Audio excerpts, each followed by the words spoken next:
नमस्कार दोस्तों, पेश है फिर से एक नई कहानी।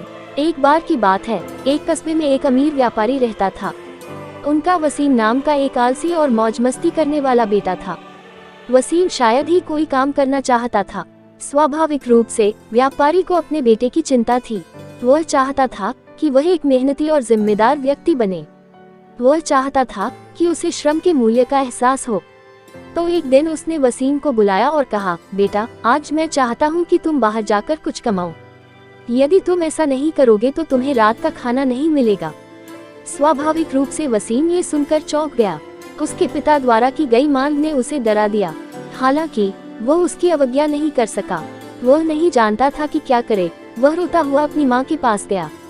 उसकी माँ किसी भी माँ की तरह उसे रोता देख सहन नहीं कर पाई और उसने उसे एक सोने का सिक्का दे दिया। शाम हो गई। वसीम के पिता बगीचे में बैठे थे। उन्होंने वसीम को बुलाया और उससे पूछा कि उसने क्या कमाया है। वसीम ने तुरंत उन्हें सोने का सिक्का दे दिया। उसके पिता ने उसे कुएं में फेंकने को कहा। वसीम से जैसा कहा गया उसने वैसा ही किया। तुरंत ही वसीम के पिता ने सोने के सिक्के के स्रोत का अंदाजा लगा लिया। इसलिए अगले ही दिन उन्होंने अपनी पत्नी को मायके भेज दिया। फिर उन्होंने वसीम को बुलाया और अपनी मांग दोहराई। इस बार वसीम रोते हुए अपनी बहन नाजमीन के पास गया।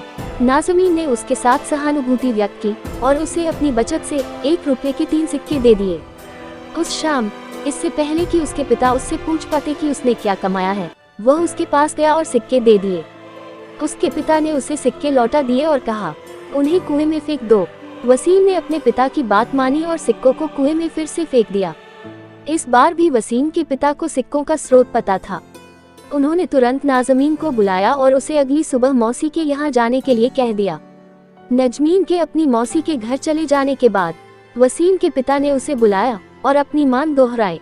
इस बार वसीम को समझ नहीं आ रहा था कि इस बार मदद के लिए किसकी ओर रुख करूं। वसीम को काम की तलाश में पास के बाजार में जाना पड़ा।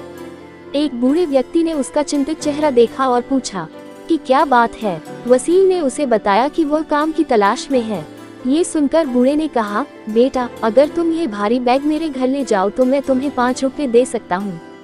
वसीम ने फौरन हामी भर दी। वसीम जब तक बैग लेकर वृद्धा के घर पहुँचा तब तक वह पसीने से भीग चुका था। उसके हाथ पैर दर्द कर रहे थे। ऐसा इसलिए था क्योंकि उसे वास्तव में एक भारी बैग ले जाना था। हालांकि उसे राहत मिली कि काम सफलतापूर्वक हो गया। उसने 5 रुपए का सिक्का लिया और घर लौट आया। उसने सिक्का अपने पिता को दे दिया। पहले की तरह उसके पिता ने उसे कुएं में फेंकने के लिए कहा। भयभीत वसीम ने कहा, पिताजी, पैसे कमाने के लिए मुझे जो काम करना पड़ा उसके कारण मेरा पूरा शरीर दर्द कर रहा है और आप चाहते हैं कि मैं अपनी गाढ़ी कमाई को कुएं में फेंक दूं।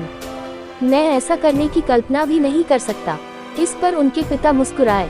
उसने कहा, वसीम, मेहनत का फल बर्बाद होने पर ही दुख होता है। पहले के 2 मौकों पर तुम्हारी माँ और बहन ने मदद की थी, इसलिए कुएं में सिक्के डालने में तुम्हें कोई दर्द नहीं हुआ। अब तुम जान गए हो कड़ी मेहनत का मूल्य। इसलिए आज से मुझे उम्मीद है कि तुम आगे से कभी आलस नहीं करोगे। वसीम ने जवाब दिया, पिताजी, मैं आपसे वादा करता हूँ कि अब से मैं कभी आलस नहीं करूँगा। सीख, सफलता 1% प्रेरणा है और 99% पसीना है। इसलिए यदि सफलता पानी है तो मेहनत करना बहुत जरूरी है।